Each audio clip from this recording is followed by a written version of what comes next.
You're listening to the Options Insider Radio Network, the home of the Options Podcast. For more quality options programs, visit theoptionsinsider.com or search for Options Insider Radio Network in your podcast provider of choice. Listeners can also access all of our programming through our mobile app available in the iTunes and Google Play stores. Select programs are also available via live stream at mixlr.com/options-insider. That's mixlr.com/options-insider. Don't forget to follow along with your favorite programs and submit your own questions for the hosts at twitter.com/options, stocktwits.com/options, facebook.com/theoptionsinsider, or via questions at theoptionsinsider.com.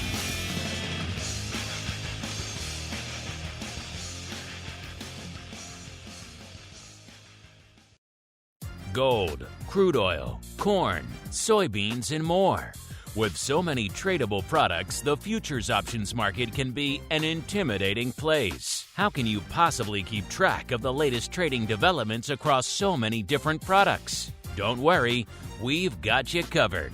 Welcome to This Week in Futures Options, the program designed to help active futures options traders stay on top of this ever-changing marketplace. Each week, we'll break down the top trades, hot products, volatility explosions, and much more. This Week in Futures Options streams live, so be sure to check out our live stream via the Mixlr app. That's MIXLR.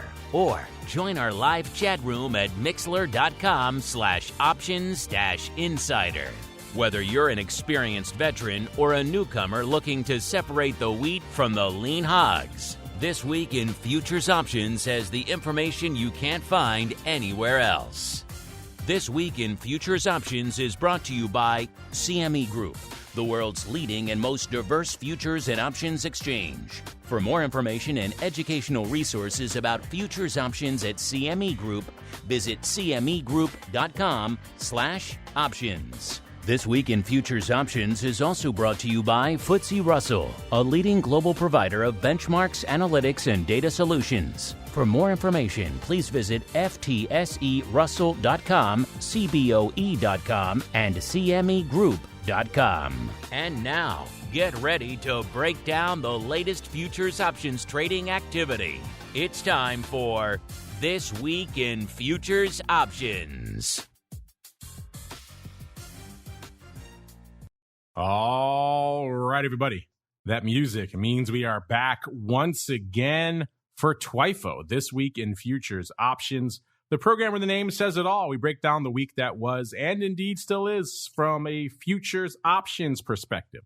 What's going to make it on the show? We got to tune in every week to find out. Is it going to be ags? Is it going to be metals, equities, energy rates? You never know. You got to tune in each week to find out. My name, of course, Mark Longo from theoptionsinsider.com, as well as, of course, from the ever compelling, at least we tend to think so, Options Insider Radio Network. Reminding you, of course, if you like what you hear, you're one of our legion of on-demand listeners, keep rating and reviewing. It really does help the new folks continue to discover this program. Every month this year has been a new record in the 15-plus year history of the network. TWIFO, no small part of that, so keep rating and reviewing it wherever you find this program. Of course, if your platform doesn't allow it, you can always rate and review in the app stores for our network app. A lot of people like to do that as well. And of course, if you need more content in your lives, and who can blame you, head on over to theoptionsinsider.com/pro. That'll get you two exclusive shows, access to the exclusive podcast feed, which will get you all the episodes we've done and recorded there, so you can see all the great pro Q&A sessions and options oddities and some extra special ones as well. I did a great episode over there with the folks at Harvard Business School talking about options. That went up to the pro feed as well. So all sorts of great content and pro exclusives over there, as well as, of course, live access to this, everything else we do throughout the week. And indeed, it's coming up. Yes, listeners, we're going to be giving away our October Pro Trading Crate. People keep asking us. You can't buy those. Those are exclusively for our pro members. So get in on the fun. Theoptionsinsider.com/pro is the place to go to learn more. And let's see who we're going to be learning more from this week. I am pleased to welcome into the CME Group and FTSE Russell hot seat our old friend, even though it hasn't been on the network in quite some time. Mr. Dan Collins, formerly the editor-in-chief over there at Futures Magazine. Mr. Collins, welcome back to TWIFO, sir, and welcome back to the network. It has been too long. Yeah, it's good to be here. It's been a while. It has been a while, and we have a lot of new listeners, as I mentioned at the top of the show, certainly since the last time you joined. I think the last time you joined us, Dan, it was the Futures Options Roundtable, so a completely different show. So it has been a while. It's been. I thought I was going to be on with like 5 people. Nope, just you in the hot seat today. So since it's been a while since you've joined us, and of course we have a legion of new listeners who probably missed your last appearance. Let's start there. Give our listeners a bit of an overview. I mentioned you were the editor-in-chief of Futures Mag, so you kind of dictated what futures content went out to the world for a long time. But give our listeners a bit of an overview of your background in the futures world, sir. Yeah, well, I mean, to go way back, I worked on the floor of the Board of Trade and the Mercantile Exchange for the, starting in the 80s for the whole decade of the 90s, and which was just invaluable when I joined Futures in 2001. And I worked pretty much every editorial job there, from associate editor up to editor-in-chief. So it was a long time. And really, one of the things I'm proud of, because, and the name kind of,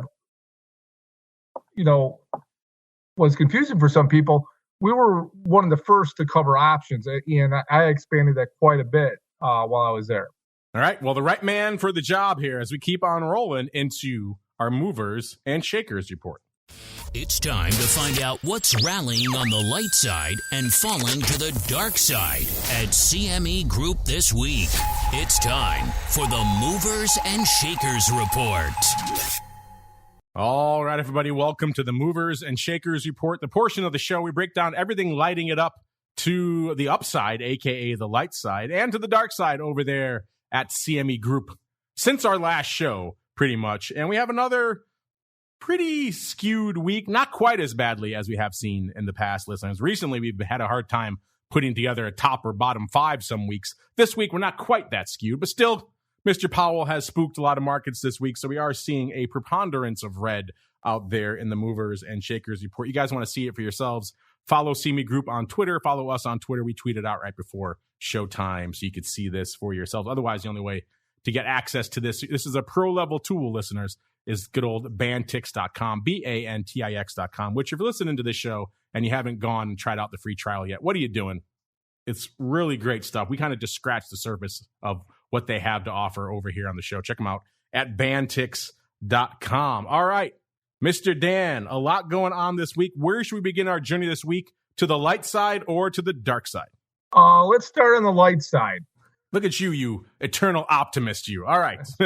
To the light side we go. It's the smaller side, so a little bit easier on the light side. Number 5 to the light side this week, listeners. We've got Class 3 milk, so dairy making it once again into our movers and shakers. Interesting. Up 3.4%. It was number 4 in the other direction last week, off nearly 3%. Number 4, back to the beans, soybean oil in particular this week, up 3.85%. Number 3, our old friend Nat Gas, a frequent offender these days. One of our 3 frequent offenders out there, of course, lumber, Bitcoin, and Nat Gas. Usually any week, if you guess those 3, you have a good chance of at least one of them making them into the movers and shakers every week. This week, we got Nat Gas at least, so one's down, up 5.23% this week, so a bit of a rally for Nat Gas. Number 2, back out to the ags, it's oats, up 7.04%. It was number 3 in the other direction last week, off 4.93%. And the number 1 light side mover this week, listeners, rough rice. How often do we say that? The number 1 mover in any direction is rough rice. But this week, that is the case, up 8.01%. It was number 5 in the other direction last week, off 2.38%. So getting all that back and then some. Rough rice, unfortunately, not a huge options player, but intriguing nonetheless. Now to the dark side we go, listeners. Number 5. And again, there is a lot of red on the screen this week. Number 5 to the dark side, the Nasdaq, the E-mini Nasdaq, off 3.26%. Rough week for equities, especially since Mr. Powell did his thing this week. He really kind of cut the legs out from a lot of stocks out there. Number 4, we've back to the metals. It is platinum, off 4.17%. Number 3, the old 3-month SOFR, kind of the replacement for the Eurodollar is out there, off 5.75%. Again, you got the Fed talking this week. It's not a surprise. We see some rates, though not as many rates as you might assume. Just a 2-month SOFR making into the movers and shakers this week. Number 2, we've got palladium. So back to the metals, off 7.23%. It was number 2 in the same direction last week, off 7.67%. So it's been a rough couple of weeks for palladium. And then number 1, one of our other frequent offenders. So we're 2 for 3 this week, listeners. Lumber, off 7.25%. It was number 1 in the same direction last week, off 10.77%. So it's been a rough couple of weeks for both palladium and for lumber. We have mentioned lumber, not really a huge option story, but maybe that will change now that CME has launched the smaller products out there. Mr. Dan, you haven't joined us on this show ever, so we will allow you to choose which product complex we go to first. Is one of our movers and shakers catching your fancy this week, or do you want to go somewhere else? Where should we start our show this week, sir? A couple of things I want to say. I don't see a light, because I'm a futures guy, never a light side or a dark side. So, selling is just as good as buying. And it also kind of highlights the importance of options, because you don't want that much risk on most of these products that you're listed. We are whipping and sawing this week. So do you have a preference? Energy, equities, ag? What's floating your boat, sir? Yeah, I'd like to take a look at start with equities with the Fed activity, and I do have some thoughts on that. All right, so then to the world of equities we go. It's time to explore the volatility swings, skew changes, and hot options trades in your favorite indices. It's time to talk equities. All right, everybody, welcome to the wonderful, this week, topsy-turvy world of equities. Of course, it has been for many months now, topsy-turvy out there. You guys know where to go to find news reports for yourselves. CMEgroup.com/TWIFO, TWIFO. Of course, that's the name of the show. Then once you're there, you're going to go into that asset class drop-down, listeners. Go down 4 slots, go past ags, crypto, and energy, all the way to equity indexes. We're going to hang out in the Russell 2000. I think we maybe might make a stop in the Nasdaq as well this week, because it is also on our movers and shakers this week. Before we dive into that, let me set the table from a vol perspective. You can't really talk equities without talking vol. And coming into the start of the show, RVX, so the VIX of the Russell 2000, it's at about 30.75, down about 1.15 points from where it was this time last week. Still north of 30, still frothy, but a little bit less so this week. VIX cash itself, 25.42, down about 1.5, almost 1.6 points on the week. So VIX cash getting a lot less frothy on the week. VVIX 79, the vol of vol. Pay attention to that, listeners. 79, that's down about 1.5 points. That's getting pretty low. If past is prologue, usually when we saw VVIX get down to about 75, it usually wouldn't hang out there for very long. It would usually bounce, and the vol of vol itself would start creeping back up. So be interesting to see how long we can hang out here at these relatively low levels for vol of vol itself. A vol Q, so the at-the-money vol of the Nasdaq 100, 31.14, down about 1.44 points from where it was this time last week. Puts that VIX to RVX, so the large cap to small cap vol spread, at about 5 1/3. That's almost a half a point, about 0.45 or so points wider than it was this time last week. And the VIX to vol Q, so the Nasdaq to S&P vol spread at about 5 3/4. It's about 0.15 wider than it was this time last week. All right, Dan. A lot of table setting, a lot going on this week out there. We've had some rallies recently. Then Mr. Powell came in and said, "Not so fast, kids," and he smacked everybody down to size. What was light up your tape in the world of equities this week, sir? Well, what I think is just a reset that people have to do, because we've gone through a decade of just this very bullish, atmosphere where whenever they sold off, we thought it was going to come back. And there's one factor behind that, and that's been the relatively low interest rates forever. And that's ending. And I think everyone has to kind of do a reset when they look at equities, when they look, not every sell-off is necessarily a buying opportunity. And that, like you could say it was over the last decade. I know you've been looking at it closer, but that's a real key factor, I think. Were you surprised at the aggressive nature of the response to the Fed this week? Earlier in the session, we were rallying, and then Powell came along and that seems like it was pretty much all zero. It seemed like people for a while in equities, Dan, I'd be curious if you agree with this. It seemed like they've been kind of whistling past the graveyard for a while, right? They're like, oh, the Fed, they're tightening, but you know what? We can still buy these stocks, and they're eventually going to stop tightening, and it's all going to be rally-ho. And they seem like they were already pricing in the fact that Powell was going to announce a little bit of slackening of the yoke this week. And when he didn't do that, that really seemed to spook a lot of people. So what were your thoughts on a lot of that? That might have been begging more than actual analysis. Which sometimes works, but usually works in the other direction when the begging comes from J.P. Morgan. You recall a couple of cycles. From what I saw, most people expected it to continue, and there is starting to be some pushback. But the most analysis I'm saying is like it has to get to the level of the inflation, right? that the Fed funds rate. It's funny. There's the old saying, right? Don't fight the Fed. And that's usually true. But it seems like this year people are kind of just throwing that by the wayside because they're buying stocks almost in spite of the Fed, right? They're like, oh, the Fed's tightening, but I'm still going to buy every dip I can.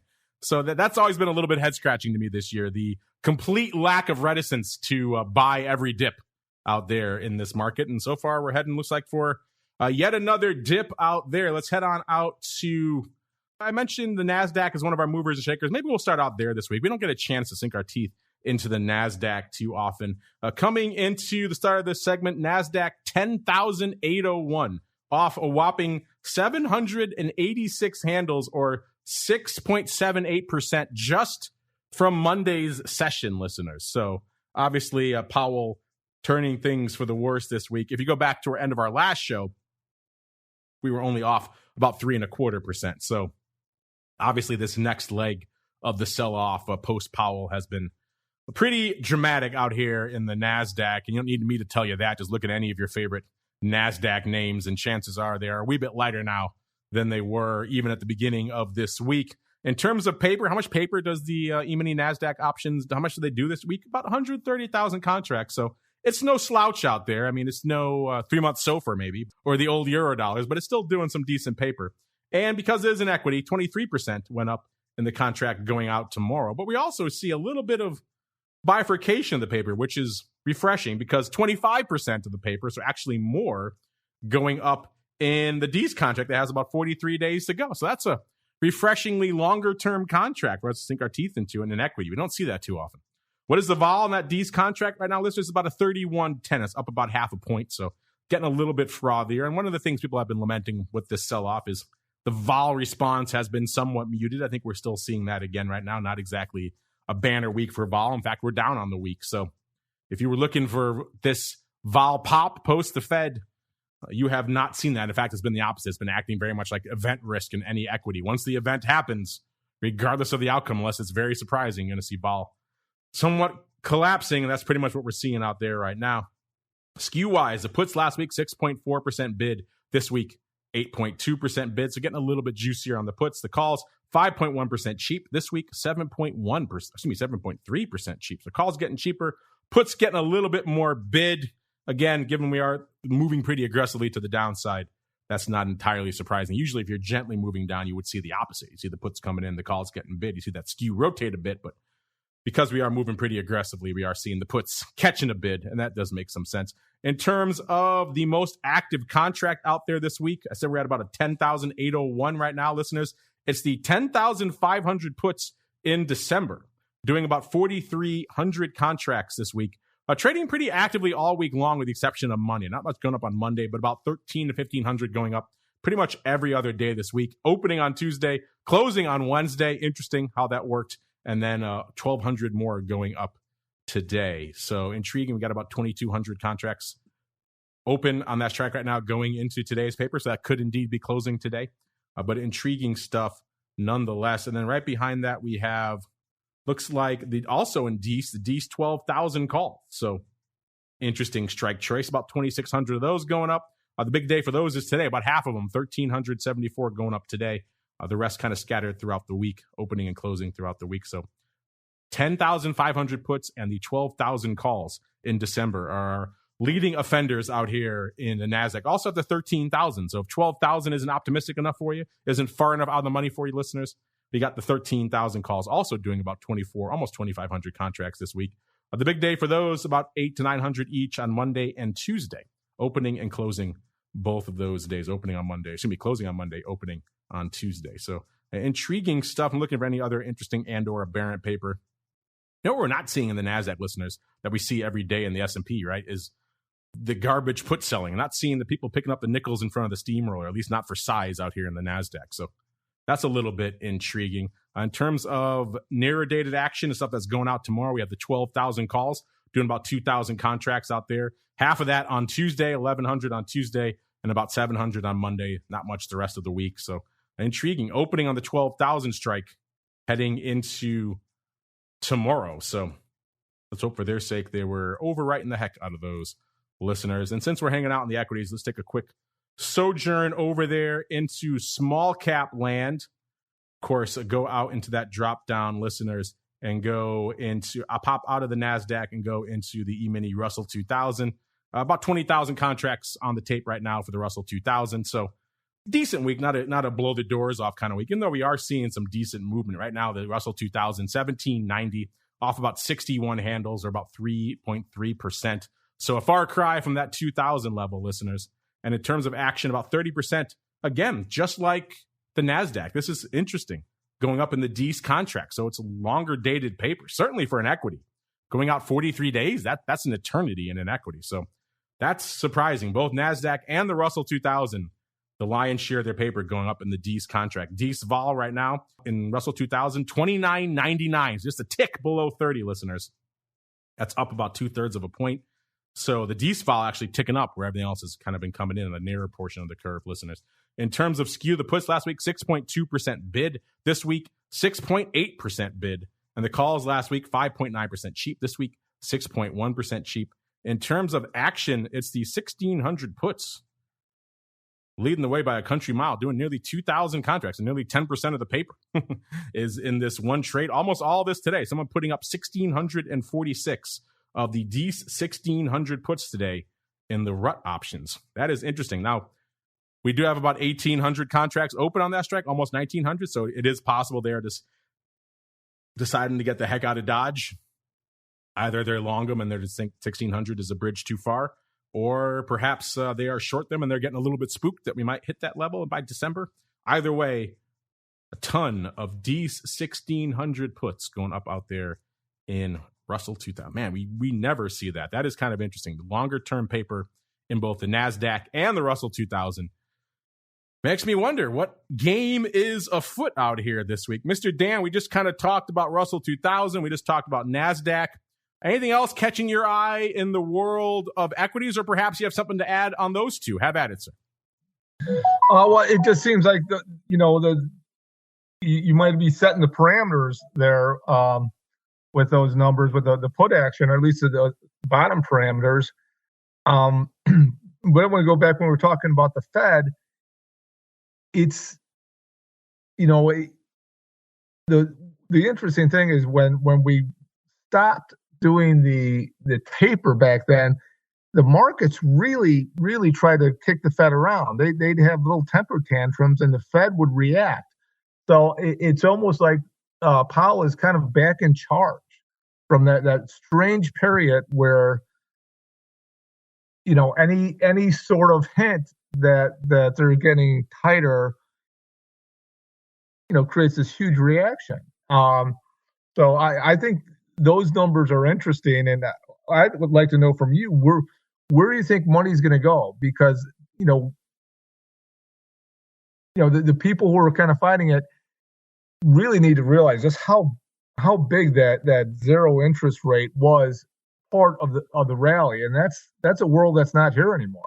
Yeah, that point about where the money's going to go is an interesting one. Usually in the middle of the year and at the end of the year, we run our look back reports for the year, and we look at the cross asset correlation, right, of how well different asset classes are moving in relationship to each other.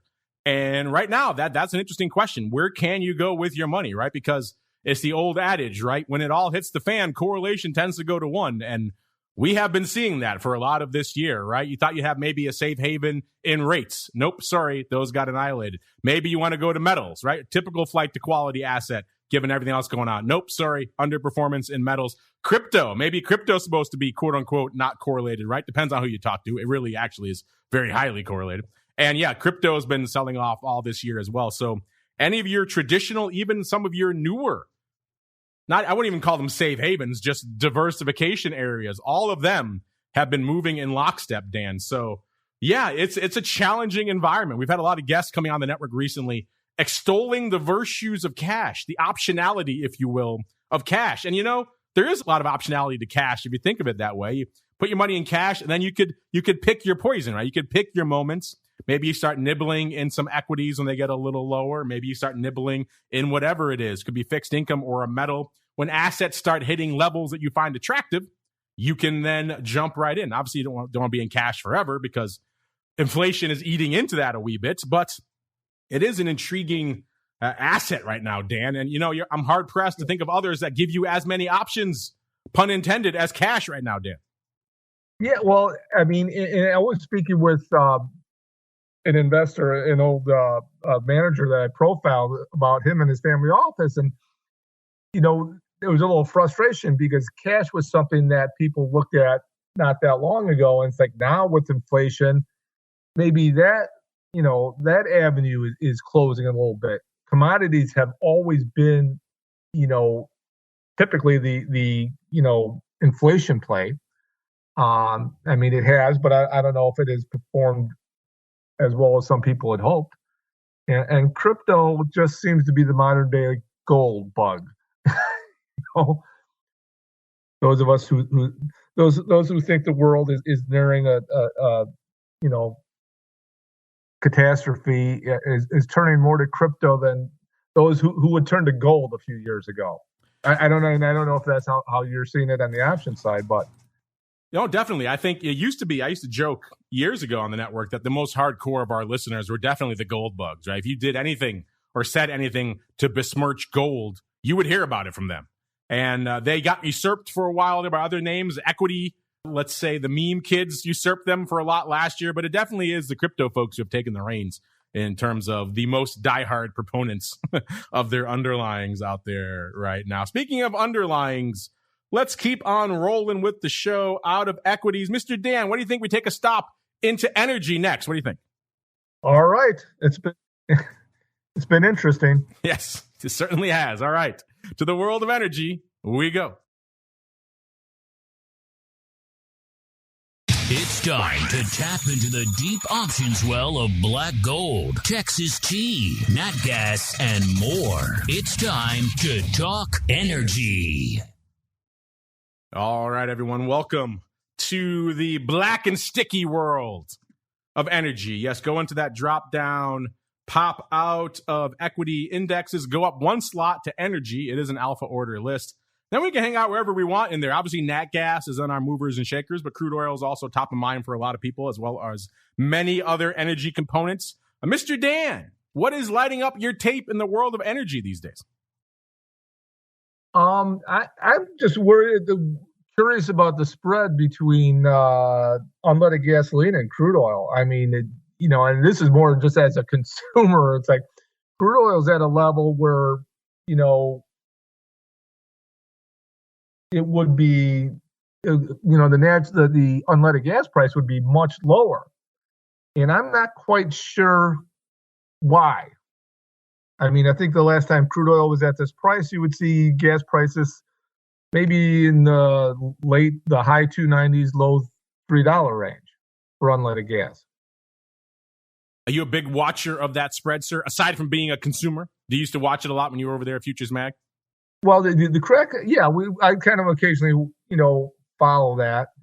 Let's get on out here into some of the other products that are lighting up. Unfortunately, not a ton of options lighting it up on that spread, sir. We don't really bring it onto the show too often, but it is, you're right, an interesting relationship to keep an eye on, whether it's that or let's say gold, silver, a lot of different relationships that our listeners should keep in mind when they're looking at these products.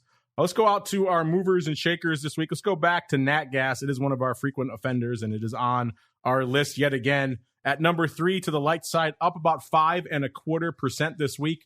And it's still pretty much up about 5.3% just since Monday's session. So pretty much all of that move has come this week. We're still a little bit shy of a 6 handle, listeners, about 598. But we're closing in on that 6 handle. So getting a little bit of that juice back in the nat gas that maybe some folks thought we had lost. In fact, we're seeing some 10 calls trading again this week. Spoiler. Before we get to that, listeners, how much paper is on the tape this week? A pretty active week. Nearly 450,000 contracts on the tape. So that's back to the numbers we know and love out there in nat gas land. And of that, nat gas, the D's contract doing about 40% of the paper this week. So we're going to hang our hat out there. Still has a little over 20 odd days to go for that contract. So a lot of meat on the bone left there. What is the vol right now in nat gas, listeners? If you're lamenting, let's say equity vol or some of the other products maybe you trade where the vol just isn't up to snuff, crypto vol continues to come in, allow me to present nat gas. Was at a triple digit. Now it has broken that again. It's about 97 and a quarter, down 3.5 points, but still was over triple digits not too long ago. And if you go a little bit farther out beyond the D's contract, it still is in the triple digits in most of those contracts all the way out through March of next year. It is triple digits in the vol. So if you're looking for a place with a little bit of vol, listeners, you could do worse than nat gas. Just be prepared. As some of our guests have said recently, it is easy to get your face ripped off. And if you're not familiar with nat gas, you don't trade it actively, probably better to watch this one from afar. But intriguing stuff nonetheless. Let's get on out to what was dominating the tape out here this week. Oh, before we even get into that, I said 97 and a quarter. Let's keep rolling with some of the other data here. Skew-wise, the 25 Delta Quick Skew listeners, 1.9% cheap were the puts last week, and they're about 0.8% cheap. So a little bit less cheap this week were the puts. The calls last week, 3.7% bid. This week, 3.9% bid. So not a huge skew move on the week, which is kind of interesting given the fact that we have seen a little bit of underlying pop out here this week.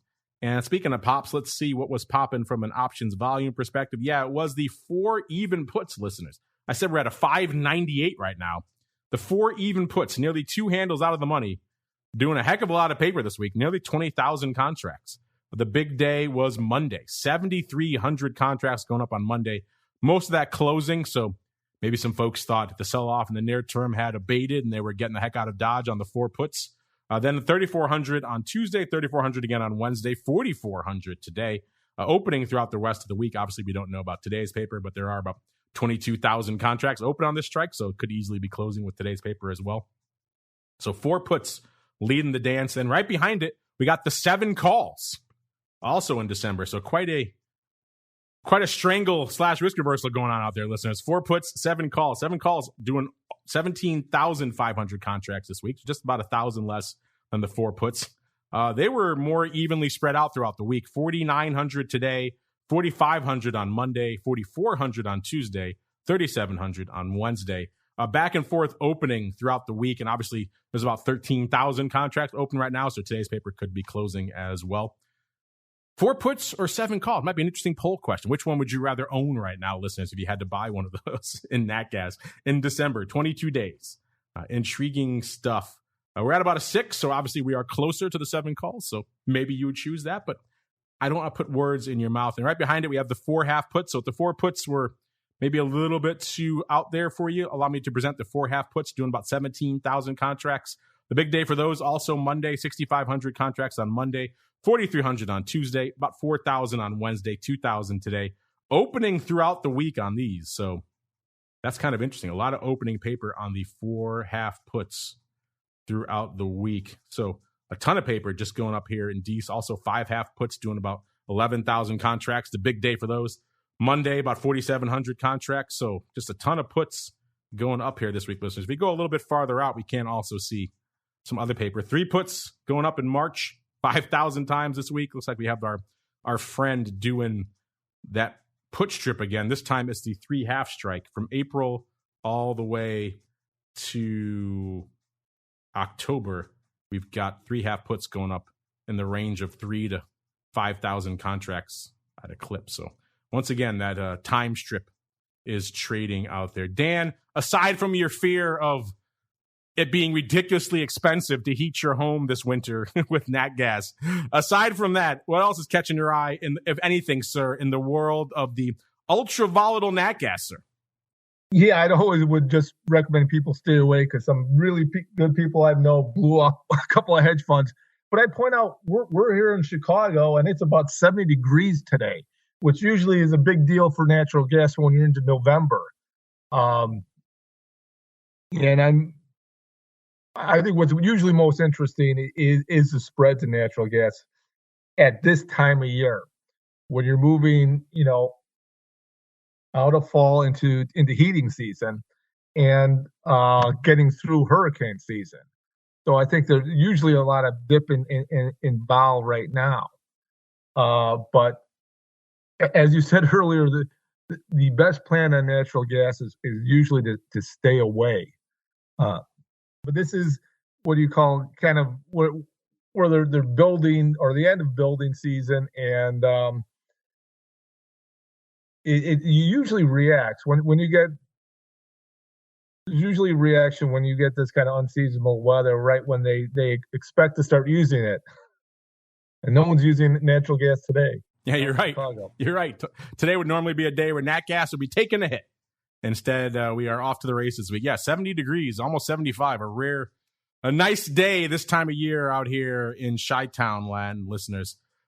Since we're hanging out in energy, it's not on our movers and shakers this week. It's actually right outside of it. But we do have WTI kind of holding firm at the 88 handle this week, up about 0.5% on the week. But what's intriguing about it is how much paper is going up out here this week. It's a pretty active week, listeners. Closing in on 600,000 contracts for WTI. Usually it's in the 4 to 450 range, kind of like what we're seeing in nat gas out there, but blowing through that this week. So intriguing stuff. And once again, of that nearly 600,000 contracts, 34.4% going up in the DEES contract. Everybody's all over DEES and all these products out here this week, listeners. So let's hang out in DEES really quickly. What is the vol out here, you might be wondering? It's about 45 1/3, off a little over a point, about 1.1 points. In terms of skew, we've got the puts last week, 0.4% bid, and this week the puts are 1.3% cheap. So a little bit of a swing there in the puts. In terms of calls, not a huge evolution there. We had the calls last week, 2.7% bid last week, 2.3% bid this week. So calls coming in a wee bit out there. Let's see what's driving all this paper out of here, though. It looks like it's the pars. Oh, you know what? As I say that, listeners, I'm betting it's another one of these ridiculously tight 1 point wide verticals. I may have been sucked in yet again, listeners. Let's see. And let's see. It's the 115s. The DEES is doing the most volume this week, percentage-wise, but it's the 115 calls in February that are actually the most actives. 50,000 of those. And yeah, you know what? It's another one of these 115, 114 verticals, listeners. It went up 25,000 by 20,000 times on Wednesday and 25,000 by 20,000 times again today. Looks like most of that is closing. It's like they're taking it off and putting it on in March. So they're rolling their yes, it's opening in March now. Jesus, 25,000 by 20,000 times. Whoever is doing this, I really want to talk to you. I want to hear, what is your use case of this? How did you hit upon this? And doing it on a ratio now, 25 by 20,000 times yesterday and 25 by 20,000 times again today. So there we go, listeners. I'm talking 100,000 contracts in each of these just to roll it from February to March. A very much love your broker type trade. Dan, this one just makes me laugh because it's so ridiculous. We've been talking about this for a little while. I have a hard time coming to grips with this spread. It just seems to me to be like a whole bunch of nonsense here. But we have someone is persisting in this. I'd love to get your thoughts as the multi-decade managing and chief editor over there at Futures Mag. Someone is putting on the 114, 115 call spread. They did it in February, pretty much 40 by 50,000 times, and now they are rolling that February 40 by 50,000 ratio 1 point wide vertical into March. Riddle me this, sir. What are they up to? That's really curious. I mean, if you think it's moving that way, but you're keeping such a tight spread seems really peculiar. But I think, for a lot of people, and we talked to Phil Flynn about this a couple of years ago, crude oil has really moved into almost like what my gold, in a certain sense, could be, is people's favorite markets, kind of a play on the economy. It's now this spread, I'd have to know, what they're doing, whether it's, what business that person is in. Because that seems strange to me. Yeah, strange to put it mildly out there. We've had brokers on there scratching their head. If you are the broker listening to this who's putting up these trades, I'd love to talk to you. We can keep it off the record. I just want to know, what is the impetus behind? What is the thought process behind this? Clearly, someone thinks they've hit on something here, and now they're rolling it many, many months ahead of time. What are we doing? What are we doing out here? Obviously, if you're the broker behind this, you're very happy because they are putting up 100,000 contracts at a clip to do almost literally nothing. So this is very much a love your broker. So you are a very happy person out here this week. We're coming up against it, Dan. Here, we've already only hit on 2 complexes, really, but they've been pretty in-depth looks here. We got time for maybe one more complex, sir. So what's lighting up your tape this week? Maybe ags, maybe something else, metals. What's on your radar this week, sir? Why don't we look at eggs? I mean, like we said, everyone's been bemoaning inflation, and commodities are the inflation play. All right, to the very dirty world of ags we go. It's time to get our hands dirty exploring the latest options, trades, and trends in corn, wheat, soybeans, and more. It's time to talk ags. All right, everybody, welcome to the wonderful world of ags. And you know where to find this one, listeners. We're at the top of the drop down. It's pretty easy. So head on out there. I'm just trying to pull up. We have so many ags in the light side and a little bit on the dark side as well, listeners. Obviously, if you throw lumber in there. Rough rice, our top mover to the upside in the week, up 8%. Unfortunately, 701 contracts on the tape. It's actually a decent amount for rough rice. Rough rice hanging out at 1759 right now, up about 6.5% just on this week. It's the 18 calls doing a whopping 150 contracts that are the big dog out there in rough rice. By the way, what is your vol in rough rice? 11.5, up about 1.25 points. So you don't really go to your rough rice for vol, but a little bit more action out there. We know the deal with oats at number 2, also not a huge options player. It could effectively do 8 contracts in a week.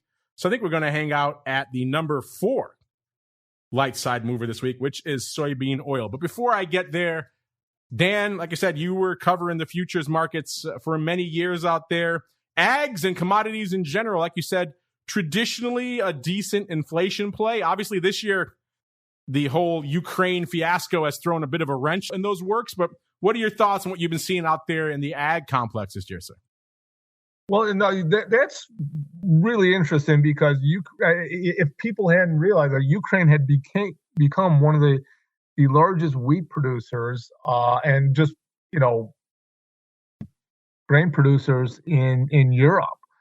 So that, that's kind of another kind of a bullish element to it besides the inflation play.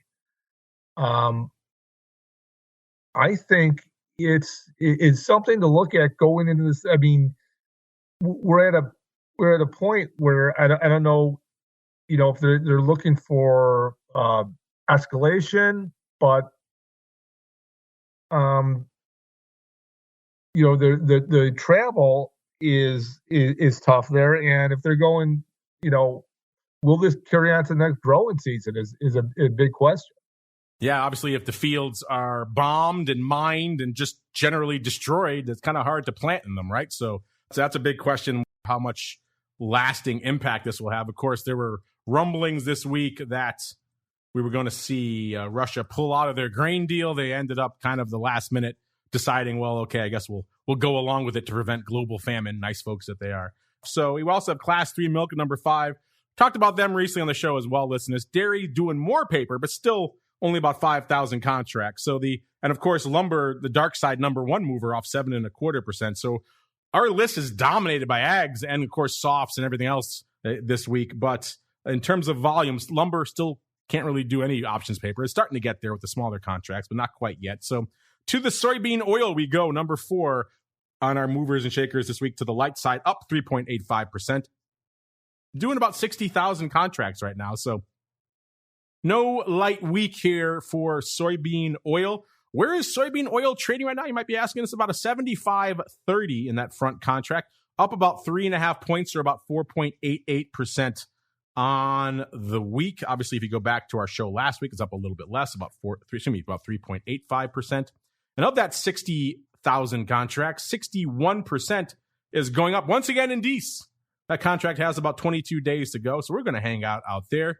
If you're looking for a little equity reminiscent vol, if you want to put it that way, then soybean oil's got you covered. The vol is right about a 32, 31.91, so pretty much right in line with what we're seeing with RVX and small caps out there right now, and a little bit more than, let's say, a VIX. So that's up about 3.1 points, so a nice little vol pop here for soybean oil. In terms of skew, not a heck of a lot going on. Last week, the puts were 0.2% cheap. This week, a whopping 0.3%. So not a huge move there. The calls last week, 2.1% bid, and the calls this week, about 0.4% bid. And in terms of the most active contract, like I said, we have about 60,000 contracts on the tape. The big dog, such as it is the Dees 70 puts, 7-0. Remember, I said we're at about a 75.25 right now in that front future, listeners. So these are about a little over 5 point out of the money puts, doing about 3,728 contracts. The big day, almost all of that going up on Tuesday, 2,200 on Tuesday, 800 and change going up today. The rest scattered throughout the week. It's been opening throughout most of the week, it seems like. Obviously, today's paper, we don't know, but there's about 4,400 contracts open, so there's a good chance it could be closing. And then right behind it, we also see the 73 puts doing 3,410 contracts, kind of evenly split between yesterday and today. Today doing 1,734, yesterday 1,519. Slightly opening yesterday. Let's see, today's paper actually, there's only 1,200 contracts open on the strike, so the 1,734 going up today, clearly opening. So we got some opening on these 73 puts, which again are a little bit closer to at the money puts. And then right in between those two, we have the 72 puts doing about 3,300 contracts. Once again, the big day is today. 1,001 contracts going up today in the 72 puts. Actually, I take it back. Even more paper going up on Monday. Nearly 1,700 contracts. It's like opening throughout the week, and then today's could additionally be opening, or could be a bit of a roll going up out there as well. So pretty much a put strip this week in soybean oil, listeners. 70 puts, 73 puts, and then 72 puts, all doing somewhere between 3,300 and 3,700 contracts this week. Not to be outdone, there were some calls. The 75 calls doing about 3,500 contracts, so they actually slot in there right at number 3 this week. The big day for them actually Monday, 1,500 contracts going up on Monday. Most of that closing, and we have about 1,100 going up today. There's about nearly 5,000 contracts still open on this strike, so it is possible that we are seeing some more closing paper going up on those 75s. But again, that is the at-the-money strike, so could be a lot of just back and forth trading going up out there as well. Let's look really quickly to see if we see any other interesting and or aberrant paper. No, it seems like it's mostly 75s. 75s going up in Jan of next year, 2,300 times. 75 calls going up in July of next year, 700 times. 75 seems to be the strike du jour out there in the call side, at least, for soybean oil this week. And we're kind of coming up against this. Let's get into a little bit of a quick futures options feedback. It's time for your questions, comments, and insights. It's time for Futures Options Feedback. Submit your questions at twitter.com/options, facebook.com/The Options Insider, stocktwits.com/Options Insider, or via questions@theoptionsinsider.com. You can also submit your feedback via our Options Insider Radio Network mobile app, available for iOS, Android, and Kindle Fire devices. You can even ask your questions live via our Mixlr chat room. So grab the Mixlr app or just search for Options Insider at Mixlr.com. That's MIXLR.com.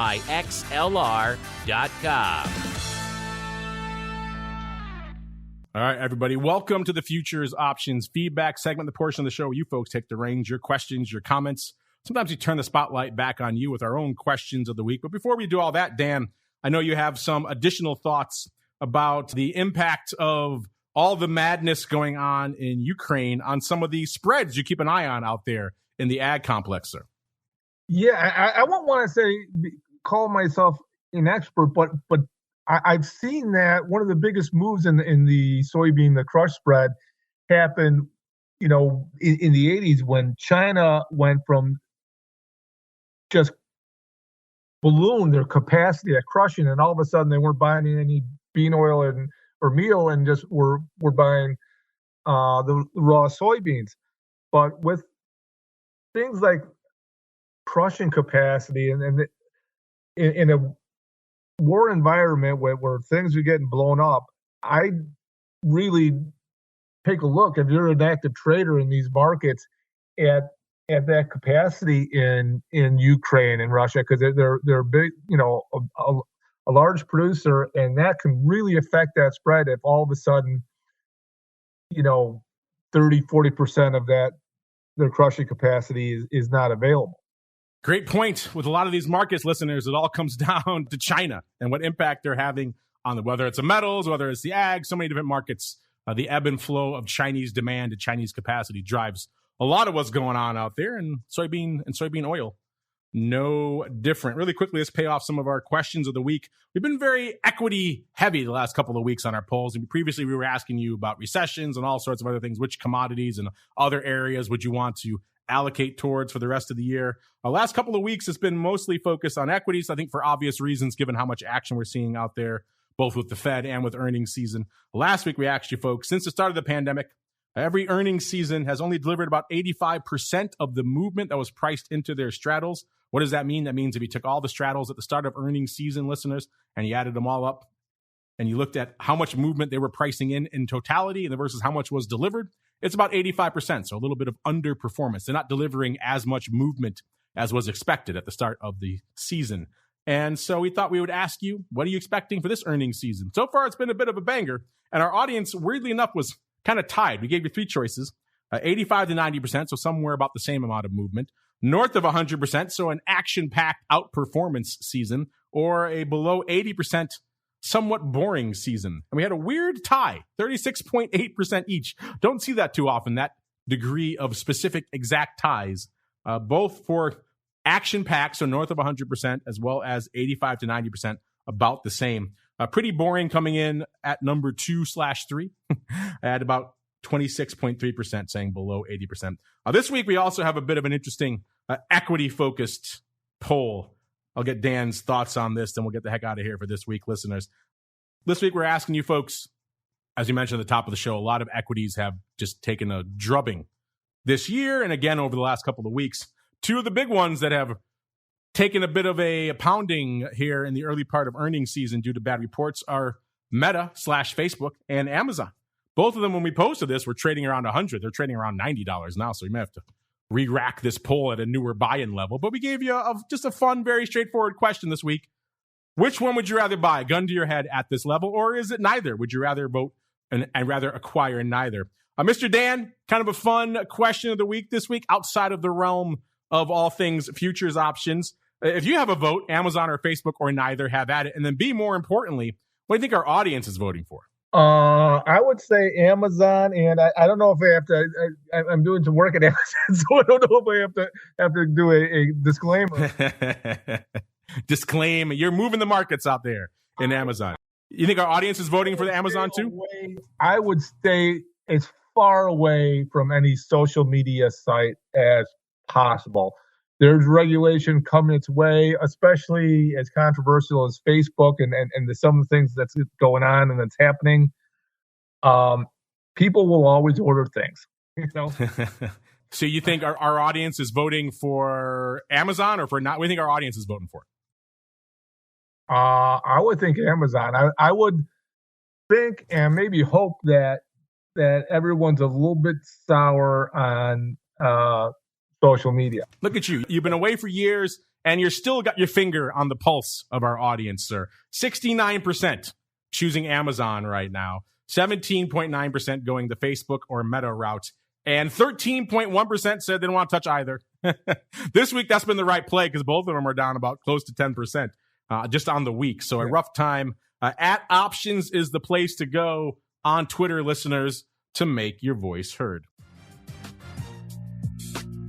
All right, that music means we've come to the end of another sojourn through the world of futures options. Dan, it was a pleasure having you back on the network, holding down the hot seat this week. How did it go? Did you have fun? I had fun. It's been a while, so next time I'll be a little bit more prepared on each market, but it was fun. Shaking off the cobwebs, sir. And in the meantime, if you got anything you're working on, or maybe something you want folks to check out, or maybe you want them to just come check out what you're up to these days, where can they go? What can they do to keep up with all things Dan Collins, sir? I'm contributing to Crane Currency, which is the newsletter that Crane's putting out on aimed at family offices. I got a profile a couple of weeks ago of a very famous family office, a famous CTA, Salem Abraham, old friend from way back. They may want to check that out. I have a little intriguing tease. Anyone who saw a series of articles about the TPO, which is now called Quant Cycles, we'll probably be working on some more articles, even option-related articles with that. So that's a little tease. There you go. All right. And if they want to reach out to you directly on any social media, where should they go? What should they do, Dan? They can find me on my email, dancollins222@gmail.com. You can see my work. Not a lot of new stuff up there at Dan Collins Works, which is more of a portfolio site, but I've been dabbling in some sports writing as well as some of the stuff I'm doing with Cranes. So I'll get some of those stories up there too if someone wants to check it out. There you go. DanCollinsWorks.com is the place to keep up on his latest. Look for his byline coming soon to all sorts of publications and outlets around the space these days, listeners. And of course, you know where to go to keep an eye on and track all your favorite futures options markets. CMEgroup.com/TWIFO, TWIFO is the place to go to kick the tires and light the fires on those reports. And of course, given the action this week, you probably want to keep an eye on it. You want to see what's going on with all things small caps? You know where to go. FTSE Russell, FTSE Russell.com is the place to go. All the latest data, correlations, volatility, impact of COVID and everything else going on small caps. How are the large caps versus small caps? How are they stacking up against some of the other indices out there, and a whole bunch more. Given the action we're seeing out there in small caps, you definitely want to check it out. Give them a follow on Twitter while you're at it as well, at FTSE Russell, FTSE Russell, all one word. That's going to do it for us on the network this week, listeners. Back again tomorrow, noon Central, 1 p.m. Eastern for Vol Views. And then after that, for all of our pro folks, 2 p.m. Central, 3 p.m. Eastern for Options Oddities. Then back again next week with a whole slew of new content all the way through to next Thursday and another episode of This Week in Futures Options. Stay safe out there, everybody.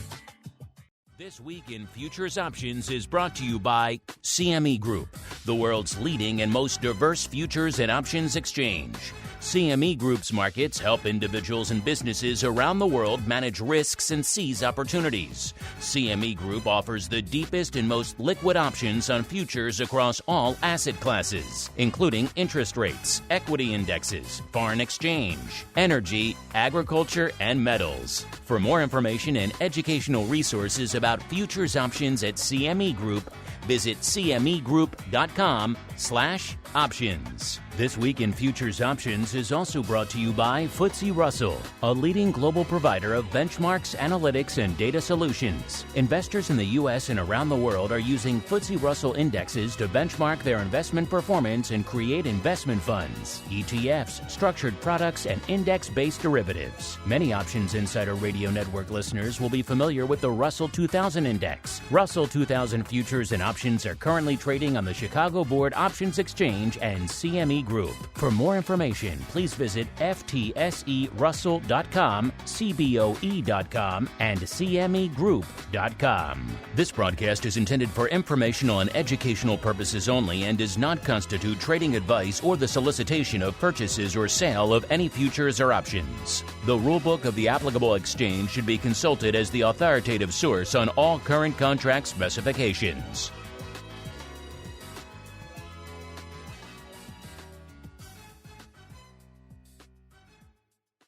You're listening to the Options Insider Radio Network, the home of the Options Podcast. For more quality options programs, visit theoptionsinsider.com or search for Options Insider Radio Network in your podcast provider of choice. Listeners can also access all of our programming through our mobile app available in the iTunes and Google Play stores. Select programs are also available via live stream at mixlr.com/options-insider.